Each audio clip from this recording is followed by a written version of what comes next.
Welcome to the Explainer. Today, we're going to break down the really complex rules that govern our digital lives. And we're going to use Singapore's pretty advanced legal framework as our guide to figure it all out.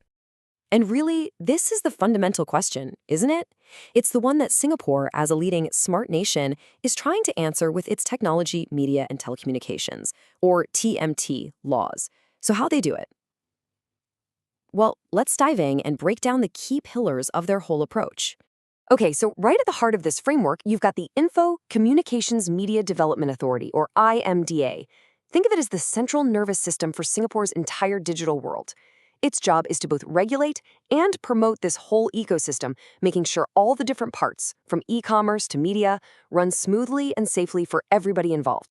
So let's start with e-commerce. What actually makes your online shopping cart, those digital contracts you sign, or even your e-signatures legally binding?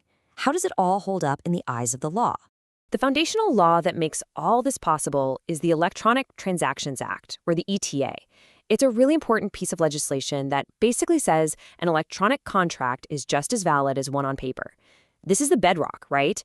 It gives businesses and you, the consumer, the confidence to go ahead and transact online, knowing your agreements are legally sound.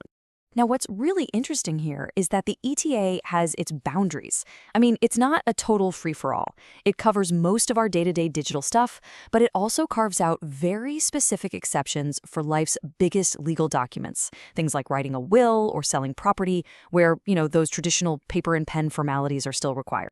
And this right here gets to the heart of it. Your click can literally be your signature. That is a total game changer. It means that simple online actions, like just checking a box, have real legal weight. The law isn't focused on the pen anymore, but on the proof. Can the method reliably identify you and capture your intention to agree? That's what matters. But for the really high-stakes transactions, the law goes a step further. It defines what's called a secure electronic signature. If a signature meets these 4 criteria, it creates a super strong legal presumption that it's authentic and that the document hasn't been messed with. It just brilliantly shows you the layers of trust that are built right into the system. Okay, so if the law secures our digital transactions, how does it secure us? That brings us to our next pillar, protecting what is probably your most valuable digital asset, your personal data. So this is all governed by the Personal Data Protection Act, or PDPA. And it all starts with this very, very broad definition of personal data. And that wide scope is totally intentional. It's designed to make sure that pretty much any piece of information that can be linked back to you is protected. Now, here's the crucial point for you. The PDPA isn't just about protecting data. It's about empowering you, the individual. It's about giving you clear, enforceable rights over your own information. It really puts you in the driver's seat. And it's a two-way street, right? On the flip side, the law puts clear responsibilities on companies. They can't just collect your data and forget about it. No way. They have to protect it, they have to get rid of it when it's no longer needed, and they have to be accountable. It basically creates this digital social contract of trust and responsibility. This number right here, 3.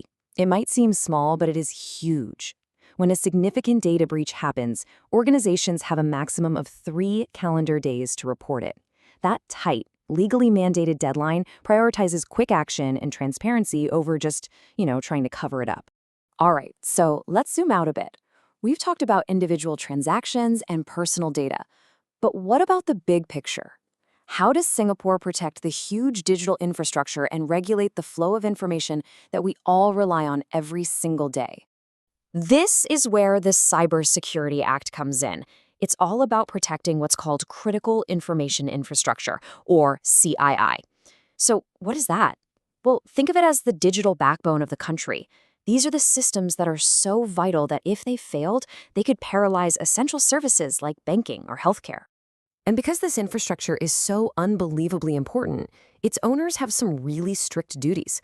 They have to constantly assess risks, they have to conduct audits, and they have to immediately report any major incidents. It's all about making sure the nation's essential services stay resilient against any kind of cyber threat. Now, shifting from infrastructure to information, media is also carefully regulated by the IMDA. And as you can see from this table, it's not a one-size-fits-all approach. Nope. You've got specific laws like the Broadcasting Act and the Films Act that apply different standards to different mediums, from TV to the internet. It's a tailored approach that tries to balance freedom of expression with public interest and national harmony. So, when you put it all together, what's the big takeaway from Singapore's approach? Well, looking across e-commerce, data protection, and national security, one theme just keeps coming up. It's all a delicate balancing act. At the end of the day, Singapore's TMT laws are this constant effort to balance all these competing interests. I mean, you want to encourage amazing technological innovation, but you have to protect people.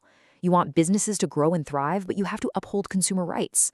It's this dynamic process of just trying to find the right equilibrium in a world that's changing faster than ever. And all of this really leaves us with one massive question for the future. In a world where technology is always evolving faster than legislation can keep up, who should be writing the rules? Is it governments, corporations, or is it maybe the users themselves who are best equipped to define the road ahead?